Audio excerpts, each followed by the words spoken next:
Essa transmissão é um oferecimento da TV IDEAC em parceria com a FEB TV. Curta, comente e compartilhe. TV IDEAC, gerando som e imagem para levar a doutrina espírita até você.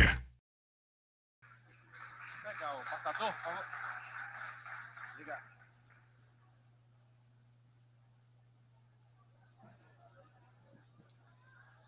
Bom dia a todos. Bom dia a todos. Muito bem. Vamos dar continuidade, então, às nossas reflexões nesta manhã. Pedir os nossos slides aí, por favor. Eu não faço palestra com slide faz muito tempo, então vou apresentar aqui um slide de 1950, tá, gente? Mas nesse tema, nós temos muitas referências e conceitos que são importantes de serem partilhados com vocês. Talvez um estranhamento que algumas pessoas possam ter tido é pensar: que coisa é essa, um tema sobre sexualidade no meio de um monte de temas sobre evangelho? Porque nós trazemos no nosso psiquismo a ideia de que uma coisa não está conectada à outra. Mas eu começo com uma fala de Paulo. Coloca os slides, por gentileza. Isso, obrigado. Eu sei e estou certo no Senhor Jesus que nada é de si mesmo imundo a não ser para aquele que assim o considera. Para esse é imundo. Essa fala é maravilhosa. Ela mostra que não é a circunstância, mas o olhar que determina a pureza ou impureza de algo.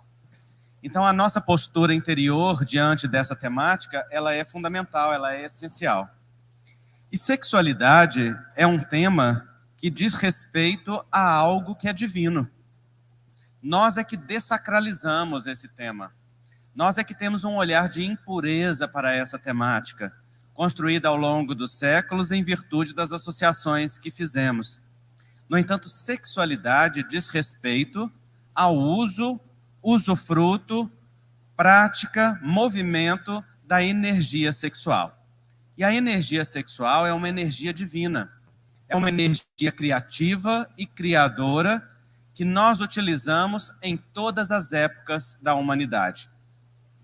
Os espíritos vão dizer, Emmanuel particularmente no livro Vida e Sexo, em nenhum caso ser-nos-á lícito, ou seja, permitido, subestimar a importância da energia sexual, que na essência verte da criação divina para a constituição e sustentação de todas as criaturas. Com ela e por ela é que todas as civilizações da Terra se levantaram, legando ao homem preciosa herança na viagem para a sublimação definitiva. Olha que linda fala.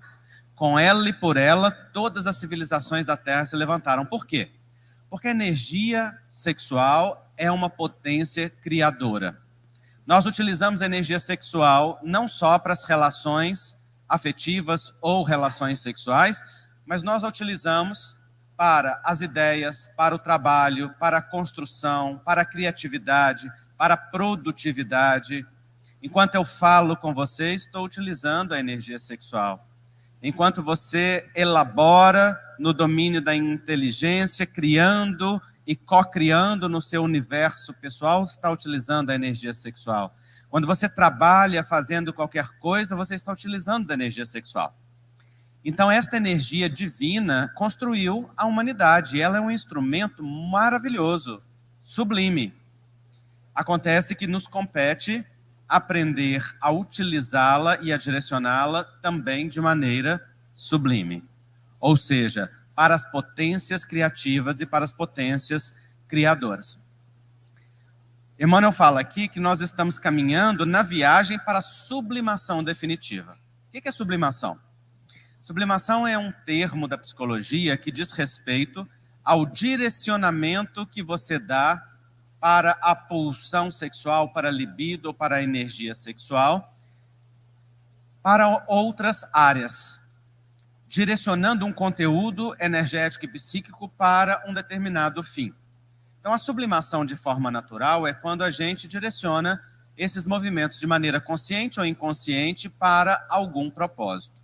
A sublimação definitiva é o devido direcionamento ao longo do processo evolutivo para as finalidades co-criadoras da energia sexual. Se o Criador é pai, nós somos co-criadores, filhos. E os filhos co-criadores co-criam utilizando da potência que foi oferecido pela fonte e que está disponível em sintonia com a fonte. Nós nada podemos de nós mesmos senão em sintonia com o Pai.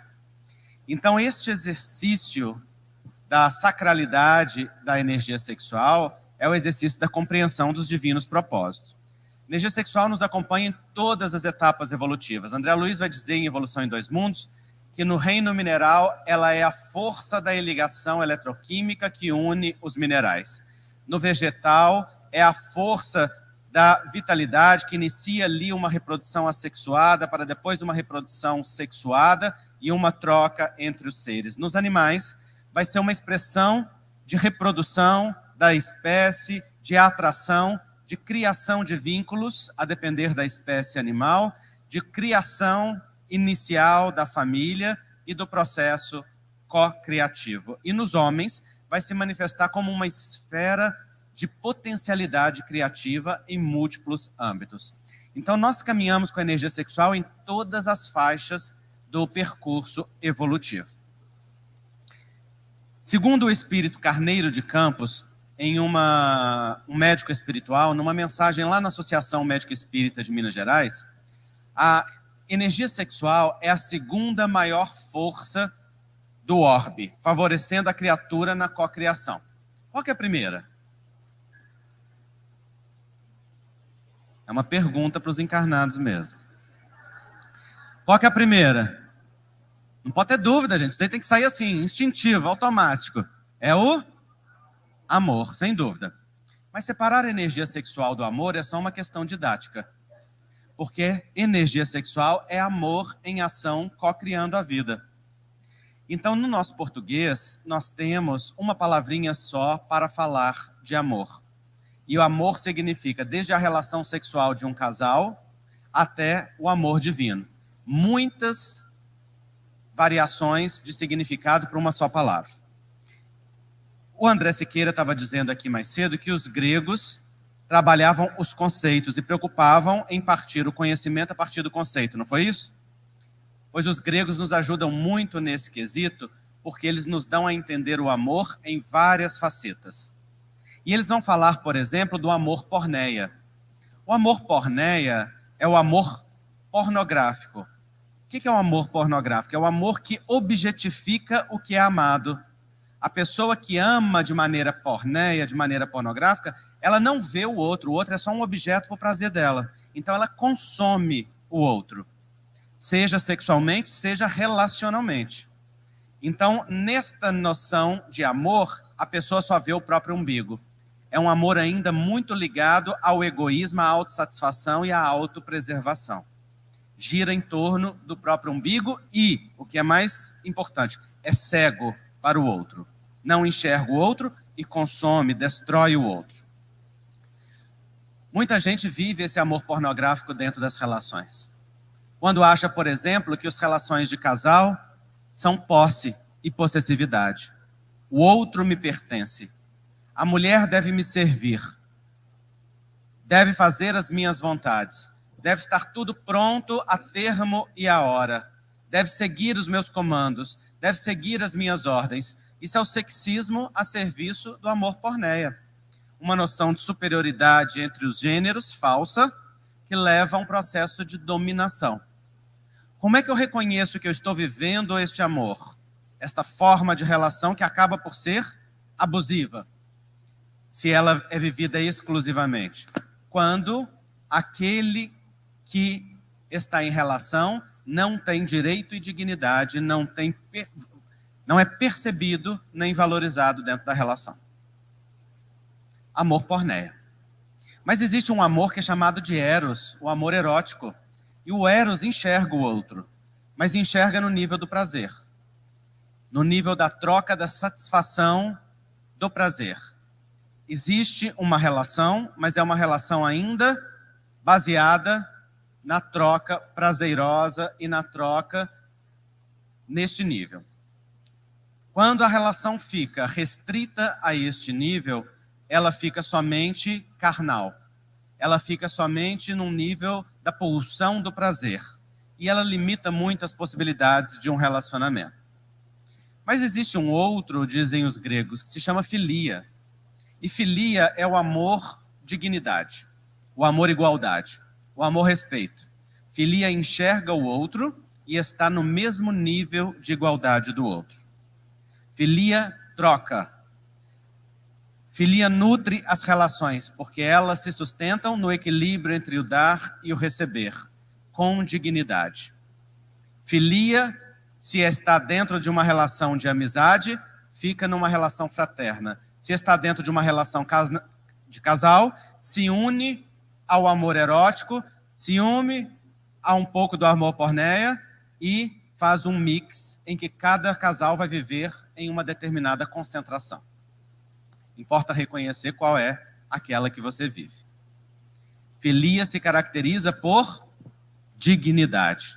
Eu enxergo e sou enxergado. Eu vejo e sou visto. Eu considero e sou considerado. Eu respeito e sou respeitado. Mas existe um outro amor que é chamado de storge. E esse amor é o amor familiar.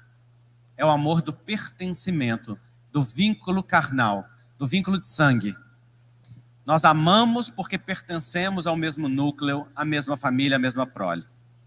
É aquele amor que nos leva a proteger os nossos. Nós podemos falar mal da família, mas ai de quem fale. Não é assim? Porque nós temos um vínculo de pertencimento que nos une. Storge. Mas existe outro amor que se chama ágape. E este amor ágape é chamado por nós de amor incondicional. Por que ele é incondicional? Porque ele se regozija, se alegra, se realiza no ofertar. Ele não precisa do equilíbrio das trocas do amor filia. Ele oferta e se alegra com o que é ofertado, porque tem para dar, porque está cheio para dar e se alegra neste processo. É interessante porque nós falamos muito do amor ágape dentro do meio espírita. E frequentemente nós vemos os palestrantes dizendo que nós precisamos de um amor incondicional. E é lindo de ouvir, mas a gente ouve e já sabe que vai ser muito distante de praticar, não é? Porque o nosso desafio ainda não é amor ágape. Qual que é o desafio do estágio evolutivo atual? Filia. Tratar as pessoas com respeito. Enxergar todo mundo. Respeitar e ser respeitado. Não é assim? Então, cada casal, cada relação vai vivenciar isso de uma determinada maneira. Então, vocês vejam que falar da energia sexual como uma força distinta do amor é só pedagogia. Porque ela se manifesta nesses vários âmbitos e cada pessoa vai vivê-la numa determinada concentração ou intensidade. Então, quais são os aspectos que ela nos permite? Criativo, transformador e agregador. Criativo porque a gente cria, co-cria com a energia sexual. Transformador porque a gente vive papéis circulares. Nós vivemos vários tipos de relação amorosa e cada um permite uma expressão da energia sexual. Também é agregador porque nos leva a buscar o outro, estabelecer vínculos e, através dos vínculos, estabelecer relações. Famílias, movimentos, parcerias. Veja só André Luiz no Evolução em Dois Mundos. A energia natural do sexo, inerente à própria vida em si, gera cargas magnéticas em todos os seres pela função criadora que se reveste.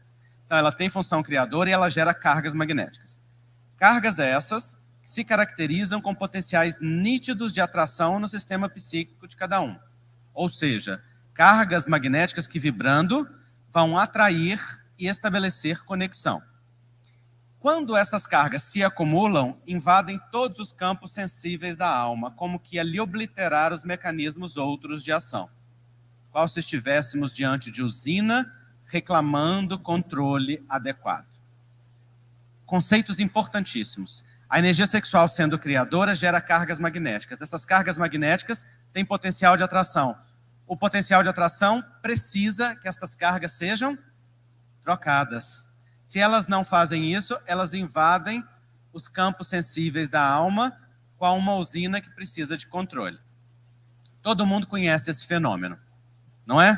A nossa cultura tem uma forma um pouquinho vulgar de se referir a isso. Fala assim: aquela mulher ficou para titia, aquele homem ficou para titi. O que se refere a isso? Uma pessoa que não casou ou que não teve uma relação, não é assim? Mas qual é a imagem que nós temos dessas pessoas? Que é uma imagem estereotipada. É da pessoa que fica amarga, implicante, chata, implica com picuinha, que não é uma verdade, não é? Isso é uma verdade para quem? Para quem não estabelece vida de relação. Não é para quem não tem relação de casal. É para quem não tem vida de troca, de partilha. Porque uma vez que nós colocamos essas cargas magnéticas em movimento, em ação, nós estamos intercambiando com a vida, estamos trocando. Então trocamos as cargas energéticas e magnéticas da energia sexual no trabalho voluntário, nas amizades, no trabalho profissional, na casa espírita, no passe, na atividade da oratória. Estamos o tempo todo trocando. Neste momento aqui nós estamos trocando. Eu estou projetando magnetismo sobre vocês, vocês estão devolvendo magnetismo para mim. Cargas magnéticas estão sendo trocadas aqui na função criadora das ideias, das imagens mentais e das formas. O fato é que André Luiz diz que nós precisamos de vida de relação. Porque quem não se relaciona vira uma usina com cargas acumuladas que vão precisar de controle. O que acontece com uma usina cheia de carga que não tem direcionamento, gente? Das duas, uma, né?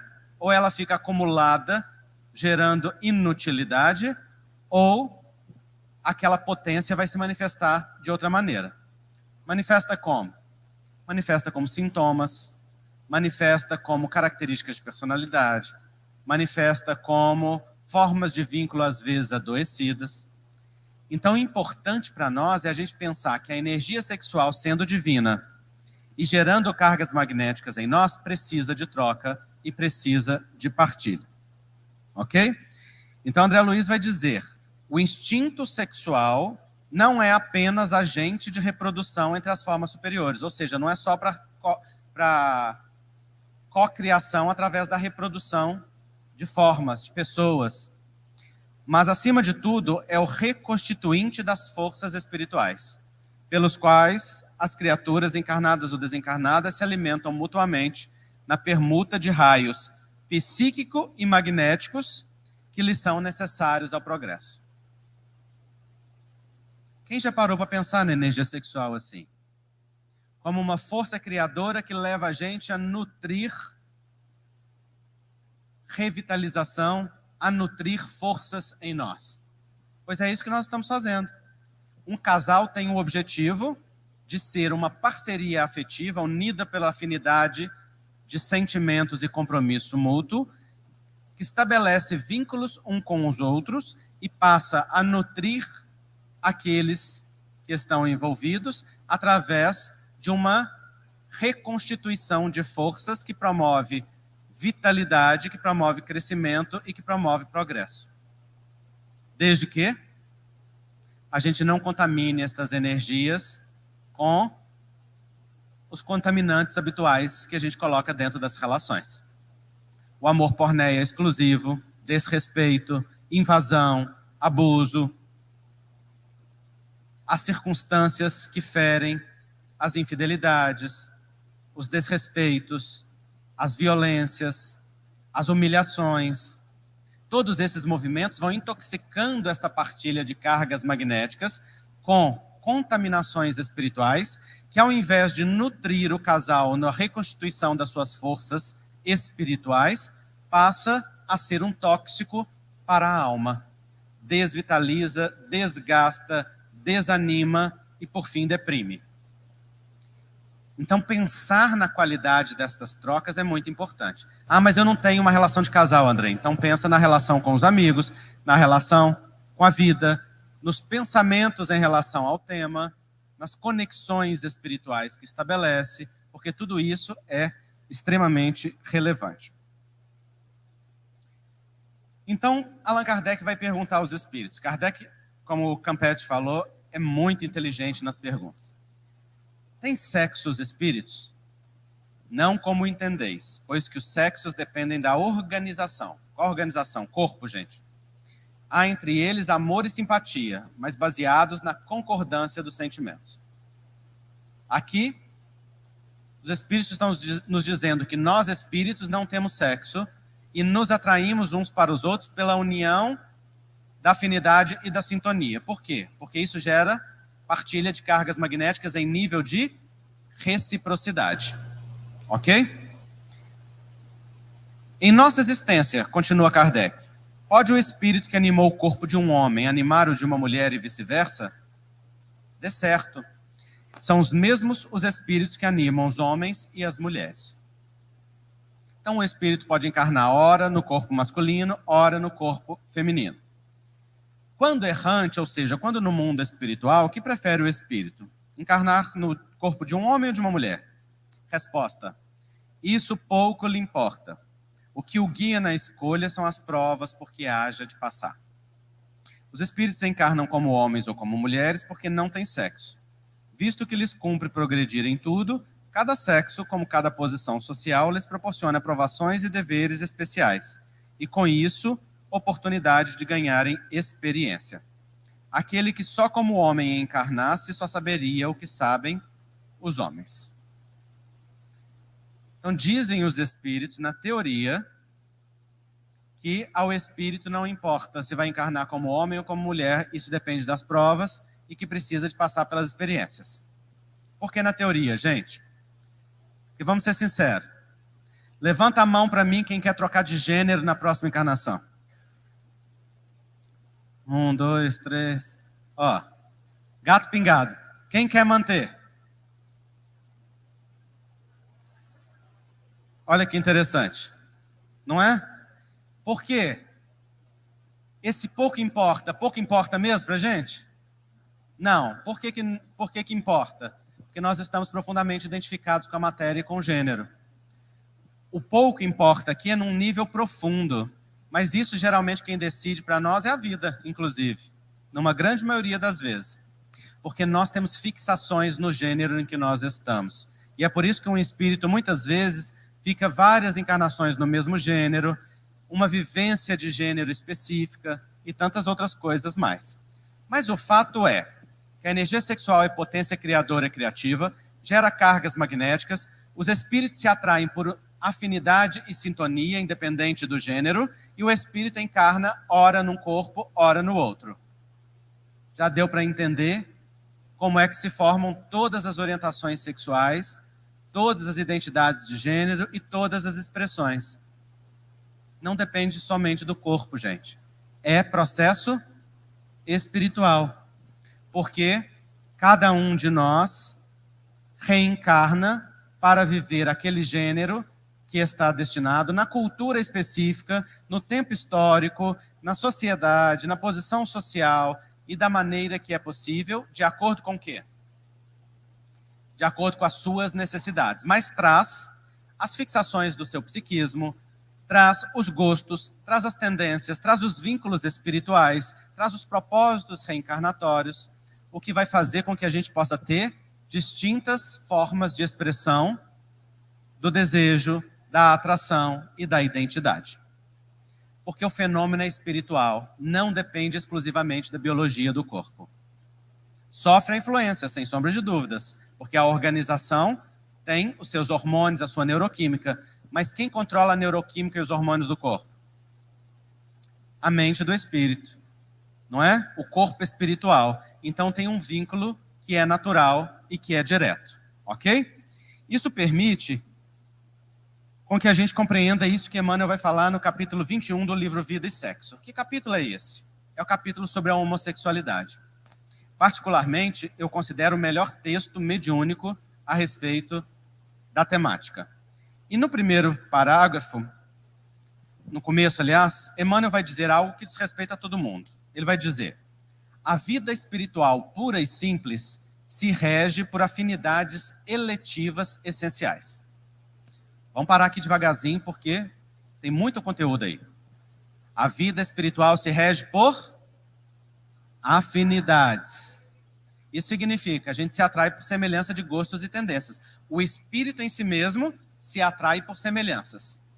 No entanto, através de milênios e milênios, o espírito passa por fileira imensa de reencarnações, ora em posição de feminilidade, ora em condições de masculinidade. O que sedimenta o fenômeno da bissexualidade, mais ou menos pronunciado em quase todas as criaturas. O homem e a mulher serão, desse modo, de maneira respectiva, acentuadamente masculino ou acentuadamente feminina, sem especificação psicológica absoluta. O que ele está dizendo aqui é que, reencarnando como homem, como mulher, todos nós vivemos a dualidade de forças masculino e feminino dentro de nós. Isso a psicologia junguiana esclarece com muita propriedade quando nos fala sobre os arquétipos, que são unidades de força do psiquismo, imagens em desenvolvimento do masculino e do feminino. Todos nós trazemos a ânima e o ânimos.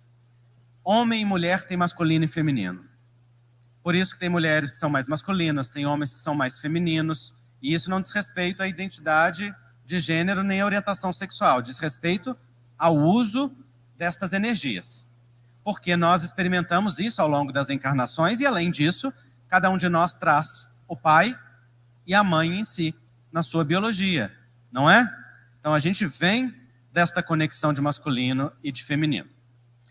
Isso sedimenta, diz Emmanuel, o fenômeno da bissexualidade energética e potencialmente também na orientação sexual, o que Freud descreveu. Freud disse, todos nós somos potencialmente bissexuais. Significa, todos são, todos têm o desejo, todos manifestam? Não. Mas todos têm potencial para desenvolver? Tem. Porque isso está na natureza da própria psique humana. Por que a gente não desenvolve? Por que a gente não percebe isso na gente com tanta clareza? Porque nós estamos cheios de fixações, de propósito, de compromisso, de vínculo, de gosto, de tendências, que cada espírito vivencia de uma determinada maneira. Mas a Emmanuel é muito claro, nós somos acentuadamente masculinos ou acentuadamente femininos, sem especificação psicológica absoluta. Isso significa que quem bate no peito e fala assim, eu sou 100% macho, é um bruto, acabou de sair dos animais. É a primeira encarnação como ser humano.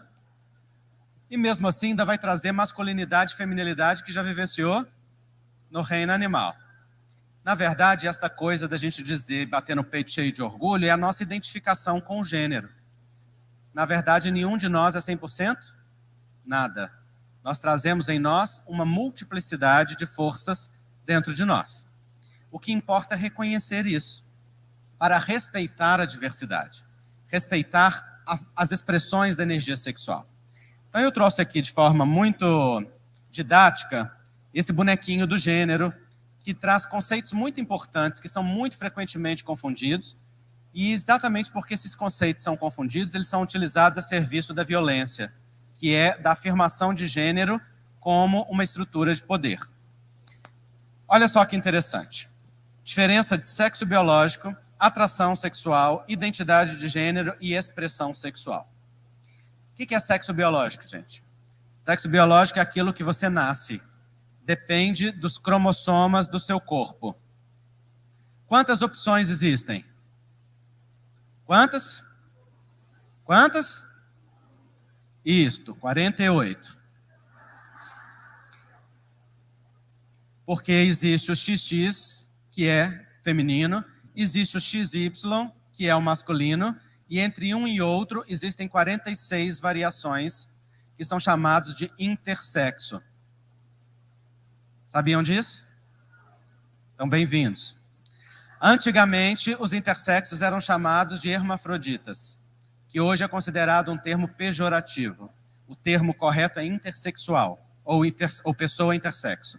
O que é a pessoa intersexo? É aquela que traz, às vezes, duplo cromossoma X e um cromossoma Y, traz uma variação qualquer que coloca ela fora daquelas duas características do masculino e do feminino. Na prática, gente, as pessoas nem notam, a grande maioria. Tem gente que só vai descobrir que é intersexo na hora que tem dificuldade para gestar, vai fazer o seu teste genético e descobre ali uma intersexualidade. Mas há pessoas que nascem com genitália ambígua, que nascem com genitália masculina e feminina, que nascem com ovário e testículo, por exemplo, e então tem uma variação muito grande. Isso é biológico, ok? É reencarnatório, é da união dos gametas ali. Muita gente acha que este sexo biológico determina a identidade de gênero ou a orientação sexual. Este é um conceito falso, cientificamente. Não é a biologia que determina isso simplesmente através do sexo, mas de uma série de vivências. Por exemplo, o cérebro é formado na forma da identidade de gênero durante a gestação, pela quantidade de hormônios sexuais masculinos ou femininos a que foi submetido, pelas áreas que desenvolvem e uma série de características. Não é apenas a genética daquele sexo que determina, mas as circunstâncias também. Então, identidade de gênero é aquilo que a pessoa se reconhece enquanto gênero. E ela pode sentir ser do mesmo gênero que ela pertence, biologicamente, ela pode sentir ser do oposto, ou ela pode sentir ser dos dois, ou nenhum dos dois. Existem todas essas variações. As pessoas que se identificam na sua identidade de gênero com seu sexo biológico são chamadas cisgêneros. Independente da orientação sexual. Não estamos falando nada de orientação sexual aqui, tá, gente? Tanto pessoas homossexuais, quanto heterossexuais, quanto bissexuais podem ser cisgêneros ou transgêneros. Então, a pessoa que se identifica é cisgênero. E a pessoa que não se identifica? Transgêneros. E transgênero é um termo guarda-chuva, embaixo dele tem múltiplas expressões, não é uma só. Tem várias formas de ser transgênero ou de ser transexual. A pessoa pode se identificar com os dois, pode não se identificar com nenhum, né, que é o termo que hoje utiliza-se queer ou gênero fluido. Tem uma série de variações. Não vou entrar nesse mérito aqui, porque isso dá um seminário. Mas é importante que saiba que existe, não é? Que é tão respeitável quanto qualquer outra expressão e que nós precisamos conhecer e aprender a respeitar. A atração ou orientação sexual é para onde se atrai o desejo. Se para o mesmo gênero que a pessoa sente ser ou não. Andrei, a referência é o que a pessoa sente ser, não é o sexo biológico dela, não. É o que a pessoa se identifica. E aí ela pode ser homossexual, no sentido de se atrair pelo mesmo que sente ser. Ela pode ser heterossexual, por se atrair pelo oposto do que sente ser. Ela pode ser bissexual, se atrair pelos dois, ou pansexual, por atrair por todas as expressões de gênero. Deu nó na cabeça?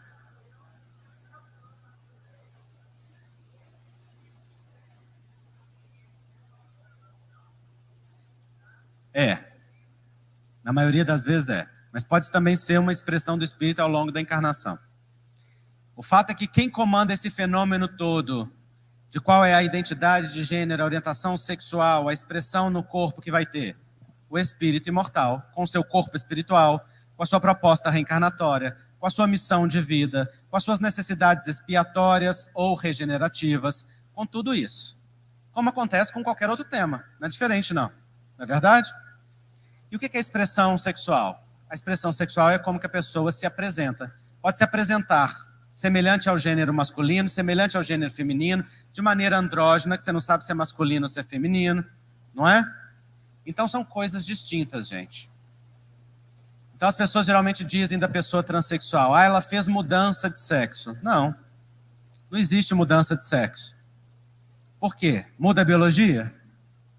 Não, o que existe é cirurgias de redesignação sexual para adequar a biologia ao gênero psíquico, mudanças corporais para que a pessoa se sinta mais confortável no gênero que ela se identifica, porque muito frequentemente ela tem ideação suicida se sentindo no gênero oposto, ela tem um sofrimento diante do gênero muito intenso.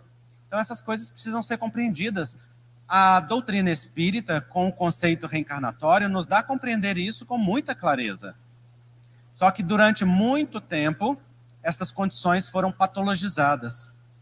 De 1870 a 1970, a homossexualidade foi considerada doença. E até recentemente, até a última mudança do Código Internacional de Doenças, a transexualidade era considerada transexualismo, diagnóstico psiquiátrico. E isso está fortemente entranhado nas nossas cabeças, como se fosse doença, erro, problema, transtorno, o que mais? Obsessão, não é distúrbio. Vocês joguem tudo isso no lixo. E eu já vou te ajudar a saber se você tem esse pacote instalado, se esse aplicativo está rodando dentro de você. Se quando você se refere à homossexualidade, você fala homossexualismo, esse aplicativo está rodando inteirinho, integral dentro da sua cabeça. Então já para pensar por aí. Por quê? Porque homossexualismo era o termo que era utilizado quando era considerado doença. Se vem na sua cabeça transexualismo, esse aplicativo está todo instalado aí dentro de você. De onde vem esse aplicativo instalado e ativo? Vem da cultura, da família, da sociedade, da religião, do contexto, vem da psicanálise antiga, vem da psiquiatria antiga e no nosso movimento espírita, de ideias que estavam associadas à antiga psiquiatria e à antiga psicanálise, que só muito recentemente nós começamos a questionar. Mas ainda roda aí. Né? Eu vi livro ali fora sendo vendido com essa temática, com essa abordagem. De autores que ainda falam consoante os conceitos que vigoravam na ciência mais de 40 anos atrás. Que já caiu há mais de 40 anos, mas que continua rodando. E a gente precisa aprender a questionar e a raciocinar, porque o espírita é um livre pensador que aprende a pensar. Se o espírita só sabe fazer Ctrl+C, Ctrl+V, copia e cola, do que expositor falou, médium disse, ou espírito afirmou, ainda falta muita maturidade no caminho espírita. Porque o espírita não é um papagaio. O espírita é um ser pensante. Nós precisamos desenvolver isso. Kardec fez isso o tempo todo. Kardec desenvolveu a habilidade de pensar, de raciocinar, de refletir. Ele analisava tudo, gente. Não aceitava nem pelo que o espírito disse ou não disse. Ele raciocinava, não é? Aí um dia, por exemplo, resolveram perguntar para Emmanuel se 2 homens podiam se casar como homem e mulher. Essa pergunta está publicada, a resposta através de Chico Xavier, na Folha Espírita, se não me engano, de 1986. Tem a referência certa no meu livro. Se Emmanuel dissesse pode, todo mundo ia estar repetindo. Pode porque Emmanuel disse. Se ele dissesse não pode, nunca mais podia. Né? Porque Emmanuel, através de Chico, falou, não pode. Mas Espiritismo é a resposta dos espíritos? Não. Espiritismo é a universalidade dos ensinos e é fé raciocinada, tendo como princípio a base kardeciana, não é isso? Talvez quem perguntou para Emmanuel não soubesse disso, mas Emmanuel é pós-graduado nisso. E olha a resposta brilhante de Emmanuel. A esse respeito, o codificador da doutrina espírita formulou a questão 695 de O Livro dos Espíritos. A união permanente entre 2 seres, através do casamento, é um progresso. Que significa espiritualmente? Resposta dos benfeitores espirituais, diz Emmanuel, é um progresso na marcha da humanidade. Emmanuel conclui, os irmãos encarnados, com a tarefa de sustentar e zelar pelo cristianismo redivivo na doutrina espírita, estão aptos à conclusão do texto em exame. Olha que brilhante. É quase como se ele dissesse assim, para que vocês estão vindo me perguntar uma coisa dessa se a resposta já está em O Livro dos Espíritos? Allan Kardec perguntou, a união entre 2 seres. Olha a vanguarda de Allan Kardec, gente. Numa época em que estava discutindo se a mulher tinha alma.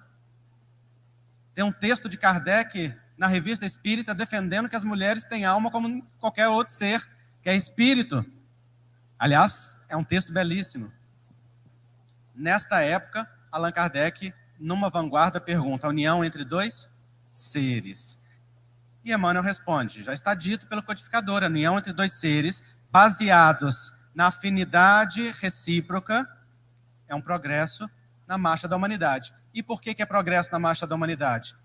Adeilson falou para nós, evocando o texto de O Evangelho segundo o Espiritismo, porque a união é através de um amor de quê?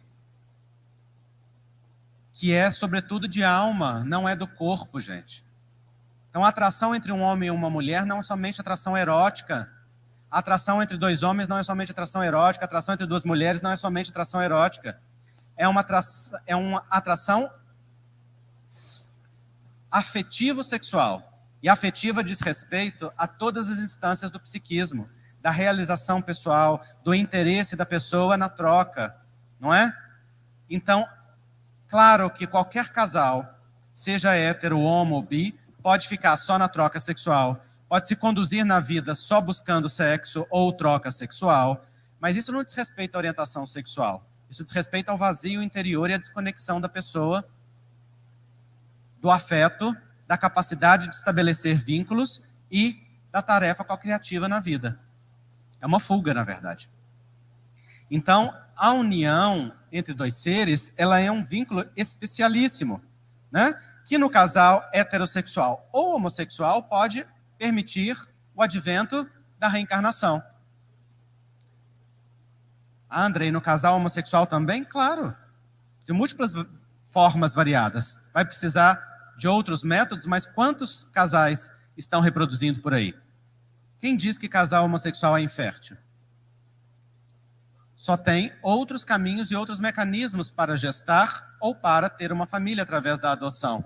No entanto, isso não é menos digno e não é menos importante. Nós estamos vendo aí quantos hoje famílias transexuais, quantos homens grávidos, os homens transexuais engravidam porque têm útero. Aí vem os filhos. Uai, o departamento da reencarnação não sabia para onde estava mandando, não? Teve um erro? Teve algum acidente de percurso?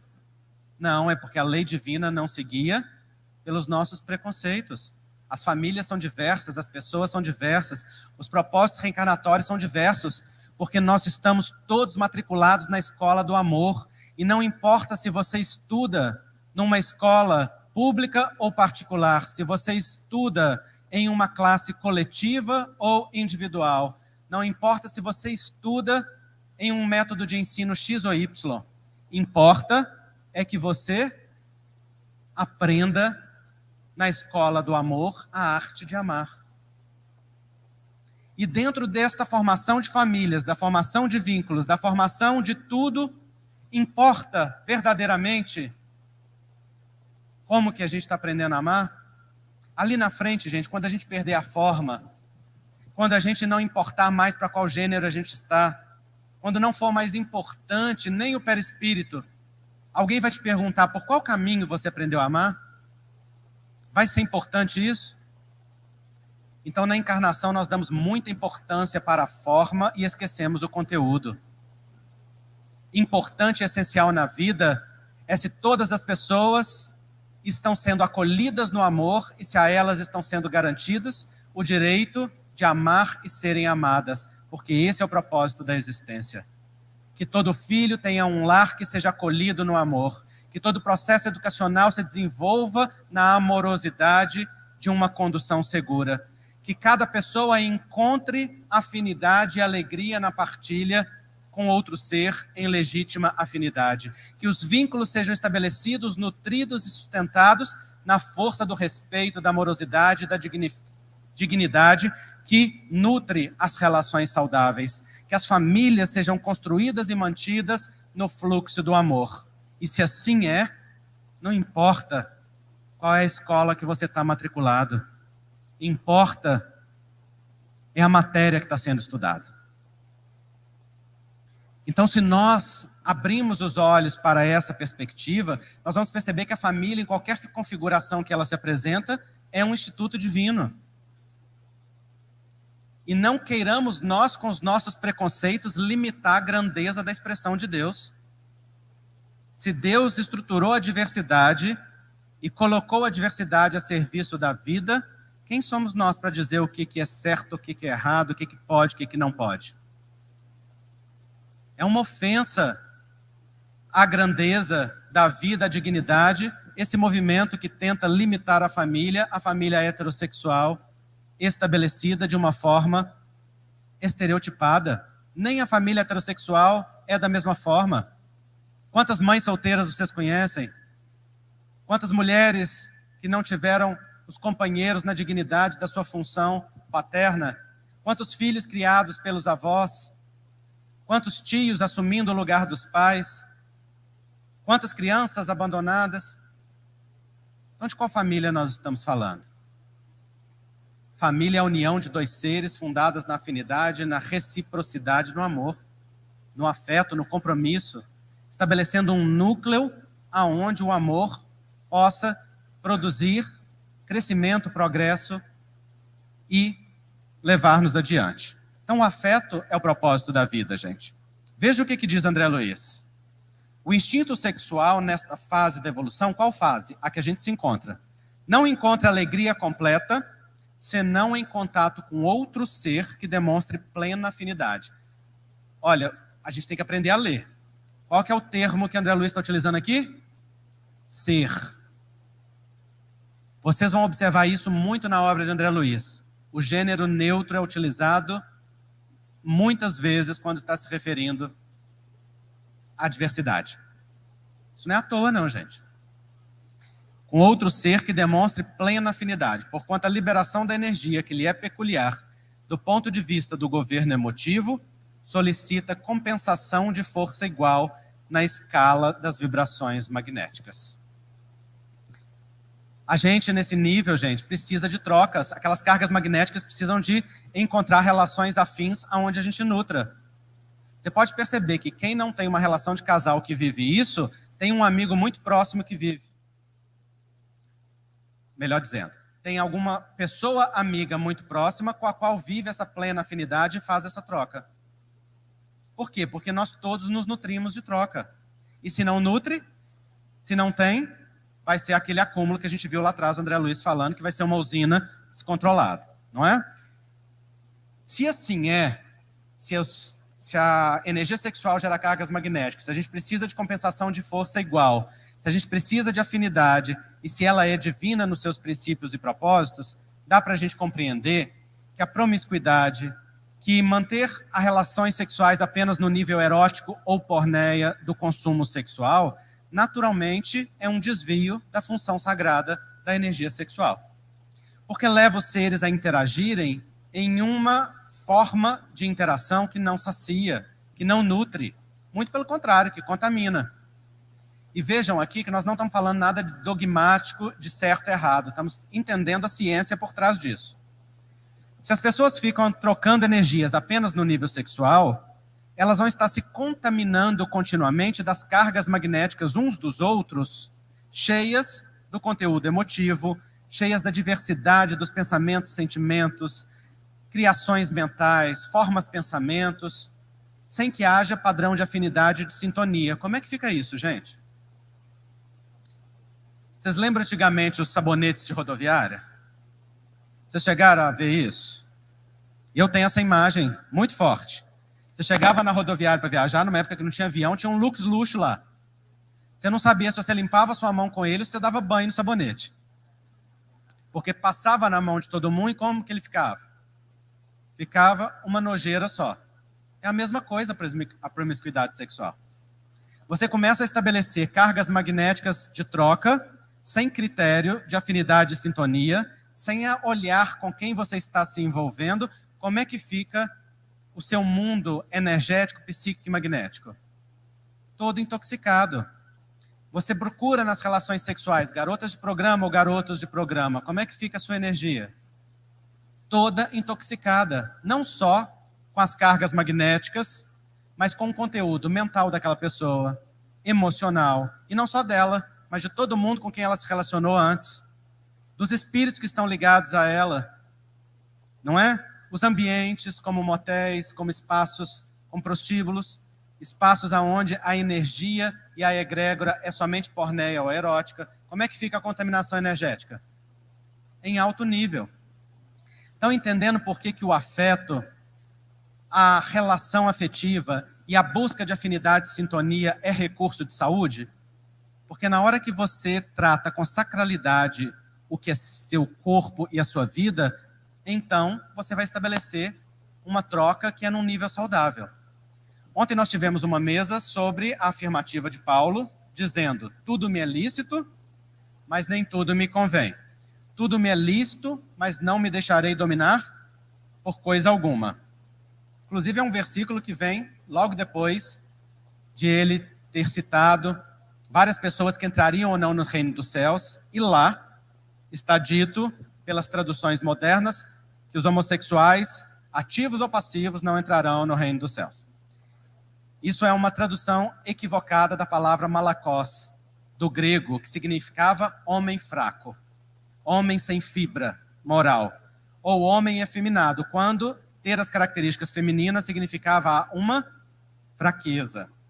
No entanto, a palavra homossexualidade, que foi criada no século XIX, lá aparece por quê? Porque interessa às religiões atuais patologizarem a homossexualidade. Logo depois, vem então Paulo falando sobre tudo me é lícito, mas nem tudo me convém, e sobre a sacralidade do corpo. Ele vai dizer assim: o corpo é o templo do Espírito. Por acaso nós vamos tornar impuro e não sagrado o templo do Espírito? Não, o templo do Cristo. O corpo é o templo do Cristo. Por acaso nós vamos tornar não sagrado aquilo que é o templo do Cristo? Nós vamos jogar a própria presença do Cristo na lama? De que Paulo está falando, gente? Da energia sagrada divina. Templo do Cristo é templo do divino. Então, você respeitar as trocas sexuais e afetivas na base de respeito, cumplicidade, vínculo, estabelecimento de compromisso, seriedade, isso é recurso de saúde física e de saúde espiritual. E as relações modernas têm perdido isso. Nós vivemos um tempo de relações líquidas, como diz Bauman. E as relações líquidas são aquelas que não têm bases de segurança para se fixarem.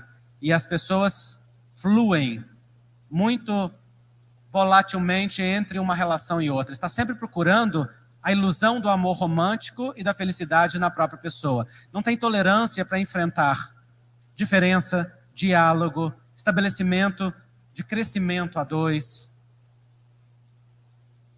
Enfrentar as lutas que são estabelecer uma relação a dois. Ora, qual é o propósito de um relacionamento? Nós buscamos uma relação para quê?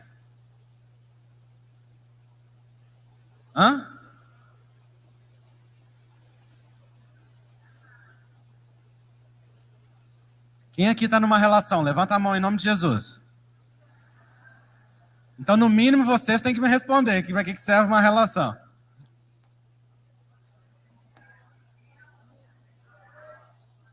Crescimento mútuo. Exatamente, gente. A nossa ideia frequentemente pensa, uma relação é para felicidade. Não, felicidade é a maneira que você caminha na vida, em qualquer área da sua vida. Felicidade é determinada pela sua visão de mundo. Relacionamento é sobre crescimento a dois. Que se torna uma fonte de alegria e felicidade se é nutrido de forma saudável. Mas se torna também uma fonte de infelicidade se não é nutrido na base do respeito e das trocas saudáveis. Não é? Então, estar num relacionamento é estar numa escola de crescimento. Precisa desenvolver respeito, diálogo, acolhimento, tolerância, perdão, paciência. O outro não está numa relação para nos servir. Está numa relação para trocar. Então, nós não estamos lá para que o outro faça as nossas vontades, está lá para que a gente possa intercambiar no equilíbrio das trocas. E se assim é feito, nós crescemos. Então, a monogamia, ela... Ixi, já avancei demais. Deixa eu encerrar. Qual das duas, a poligamia ou a monogamia, é mais conforme à lei da natureza? Pergunta os espíritos. Pergunta Kardec. Resposta. A poligamia é lei humana cuja abolição marca progresso social. O casamento, segundo as vistas de Deus, tem que se fundar na afeição dos seres que se unem. Na poligamia não há afeição real, há apenas sensualidade. Monogamia, relacionamento afetivo, vínculo a dois, isso é crescimento. Ah, Andrei, mas e o poliamor e as relações abertas? As pessoas têm que buscar muito profundamente o que as move na intimidade do ser dentro desses relacionamentos. Já é difícil demais estabelecer uma relação saudável a dois, quanto mais botando mais elementos aí. Não é verdade? É muito difícil que a relação não esteja guiada predominantemente por uma busca de sensualidade. E este campo de sensualidade irrestrita ou sem limites é um campo de perdição, gente. Isso é igual você fazer dieta e querer comer de tudo. Não é? Dá para manter o regime? Não. Relacionamento a dois implica que você também pegue a multiplicidade do desejo e canalize para aquela relação. Pegue as suas fantasias sexuais e canalize para aquela dinâmica a dois. E quando isso é feito, cresce intimidade, vínculo, construção, afeto, possibilidades dentro daquele relacionamento. Mas se a gente deixa a porta aberta, é muito difícil controlar esses vários elementos que existem dentro da nossa humanidade, sobretudo considerando que a gente vem de passados, de culturas poligâmicas, de vínculos espirituais complexos, de débitos espirituais muito altos, não é? E sem sombra de dúvida, o campo do relacionamento a dois, a gente sabe pelo conhecimento espírita, é um dos campos de resgate e de reconstrução espiritual. Então eu vou encerrar, vou passar, não dá tempo de falar disso aqui não. Calma, gente, muita calma. Eu aprendi com a irmã veneranda que a gente para a fala na hora que está no auge. Nosso lar, ela faz isso brilhantemente. E quando isso acontece, a gente vai buscar. Quando a gente sobrecarrega o conteúdo, a sensação é de que comeu demais. Você fica empanturrado ao invés de ficar alimentado.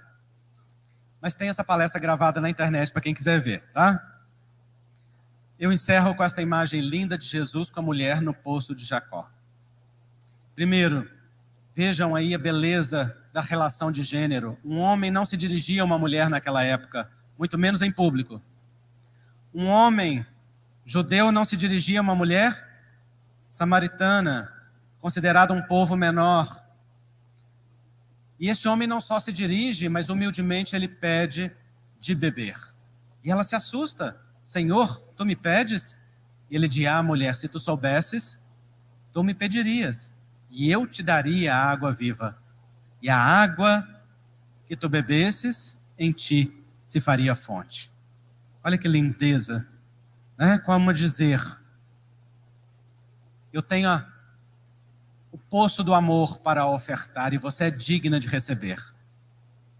E aí ele vai conversar com esta mulher a respeito da realidade dela, porque ela já tinha tido vários maridos, mas ela não pertencia a nenhum deles, porque ela pertencia a si mesma, ela pertencia à sua dignidade, ela pertencia à vida, ela pertencia ao senso de respeito e valor pessoal que ninguém estava apto a viver naquela época, mas que Jesus vivia na integralidade. Não só com ela, mas com Maria de Magdala, com Joana de Cusa, com as mulheres do Evangelho, com aquelas que Jesus privava na intimidade, como Marta e Maria, como tantos outros corações que Jesus mostrava, são dignas, são valorosas, são fonte. E é por isso, diz Emmanuel, que quando Jesus aparece na ressurreição espiritual, mostrando que a vida vence a morte e que a morte é plena transformação do espírito, é Maria de Magdala que está ali, digna, porque não só era uma mulher, mas era também uma mulher que havia vencido uma obsessão terrível. Diz Emmanuel que tinha 7 espíritos que diretamente a dirigiam através da afinidade, da sintonia, no uso fruto da energia sexual de maneira adoecida. Mas quando Maria se permitiu beber a água do poço que Jesus tinha para oferecer, promoveu uma transformação de dignidade tão grande que no momento da ressurreição, ela era a mensageira da própria ressurreição em si mesma. E foi aquela que Jesus elegeu para ser a mensageira da sua própria vitória sobre a morte. E ali estava Maria, digna para ser aquela que levaria para os homens a mensagem de que Jesus seguia vivo. Porque digna é Maria, porque dignos são todos aqueles que são filhos de Deus, porque dignas são as pessoas heterossexuais, homossexuais, bissexuais, dignas são as pessoas transexuais, dignos são todos os espíritos reencarnados na mesma escola de crescimento e de progresso, de reparação e de reajuste, de aprendizado e de ajustamento, na viagem definitiva em direção à sublimação, que nada mais é do que revelar em nós o grande objetivo da vida, o nosso destino, que é sermos filhos de Deus, co-criadores, amados pelo Pai e representantes do amor dele através do nosso próprio amor humano. Que Jesus nos fortaleça nessa dignificação de nós mesmos e na dignificação de toda criatura. Muito obrigado.